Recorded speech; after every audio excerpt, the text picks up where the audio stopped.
loses track of two Jolo bombers after agents slay Manila, Philippines. The military not only lost 4 experienced intelligence officers, but also missed the track of 2 alleged bombers in Jolo, the Philippine Armed Forces said Wednesday. Army spokesperson Colonel Ramon Zagala told the investigator that Monday's 4 people fatally shot by Jolo police were in the middle of a mission to capture the suspected bombers.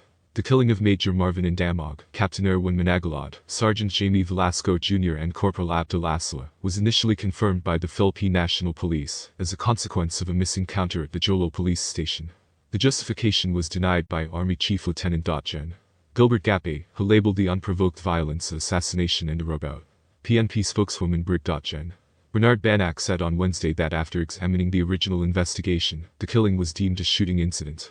Gape and other officers of the army refuted the police allegation that the men aimed their guns to the police when they were fired in self-defense. They said they had to keep their weapons concealed under the car seats as intelligence officers on a covert mission to avoid being identified, particularly at a place as precarious as Sulu. The unit headed by Indamog, who was commander-in-chief of the 9th Intelligence Service Group in Sulu, was on the track of the 2 alleged bombers, Gape says. We have identified the location of the 2 suspects. We were just pinpointing the exact area when this happened, he said. Imagine the lost opportunity there.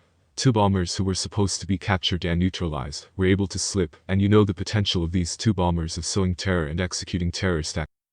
Indamog's party moved back from nearby Patakal to their headquarters in Jolo when they were halted at a checkpoint.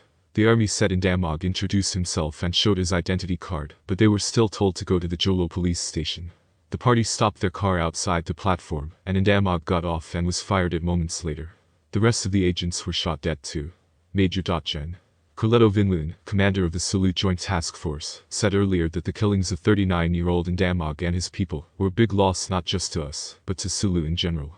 Indamog and his party were instrumental in some of the successful campaigns against terrorists in Abu Sayyaf. Vinlun said the slain Major's team produced intelligence packages and reports that contributed to successful operations, such as the rescue of the British-Filipino couple, Alan and Wilma Hirons, and the rescue of 3 Indonesian victims of kidnapping, the neutralization of many important Abu leaders such as Abu Talha, and their ties to the funding of the Islamic State, neutralizing 2 Egyptian suicide bombers, and locating Abu Sayyaf targets that culminated in several active military operations. Lieutenant. Gen. Cirlito Subahana, leader of the Western Mindanao Command of the military, had requested the National Investigative Bureau to perform an unbiased inquiry to ferret out the truth. According to his spokesman, Harry Roque, President Duterte aims to visit military and police officials in Jolo, as well as the police officers involved in the Jolo incident. Roque said Mr. Duterte was quite distressed by Jolo's missing counter and directed the NBI to conduct the inquiry immediately. He was very sad. What he said was he felt weak, extremely sad, and he wanted to go to the place where it took place. Police chief not QUITTING those who share the same ideology should not be killing each other. And he said he hopes this would be the last missing counter during his term, he said. Roque didn't specify when the conference was going to take place. Police Colonel Michael Bayawin, governor of the province of Sulu, said he was deeply saddened by the shooting, but he brushed off demands for him to resign his role. He said he would only do so if there is an order for me to step down. Bayawin said the 9 police officers involved in the accident were in his care and were very cooperative in the ongoing investigation. 3 of the 9 were part of the Provincial Narcotics Control Team, including Police Staff Sergeant Almudsuran Hajaruddin, as well as Patrolman Alcahal Mandangan and Rajiv Putalan.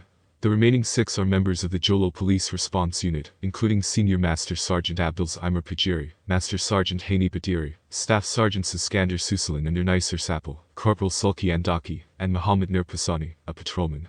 The NBI Deputy Director for Regional Operations Service, Antonio Pagape, said the PNP and Army findings were contradictory. The team had called for a chemist and a ballistician, he said, adding he was awaiting a response in 10 days. Managing Director of NBI Western Mindanao Moses Tomeo directly headed the squad of 5 investigators. If they can do this to their fellow uniformed men, how much more to the ordinary civilians who are unarmed and defenseless? And he told. Senator Panfilo Lacson, a former PNP leader, cautioned that the communist rebels and local terrorists' legal fronts would take advantage of the incident to establish a divide between the 2 major security forces. Ultimately, decisiveness, not divisiveness, is needed in dealing with the enemies of the state and the Filipino people, he said. A House leader on Wednesday was also troubled by the initial effort by the PNP to describe the killing of 4 army soldiers as a missing counter, claiming that it was not only unnecessary, but reckless and very irresponsible. The usage of the term missing counter looks like an early indication of a whitewash, said Pursa Ng Baining letter representative Jericho Nagrils. The PNP should know better and choose words carefully because this is like adding insult to injury to the family and the brothers in arms of the whole armed forces of the Philippines, said Nograles, a vice chair of the Energy and Youth and Sports Development Committees.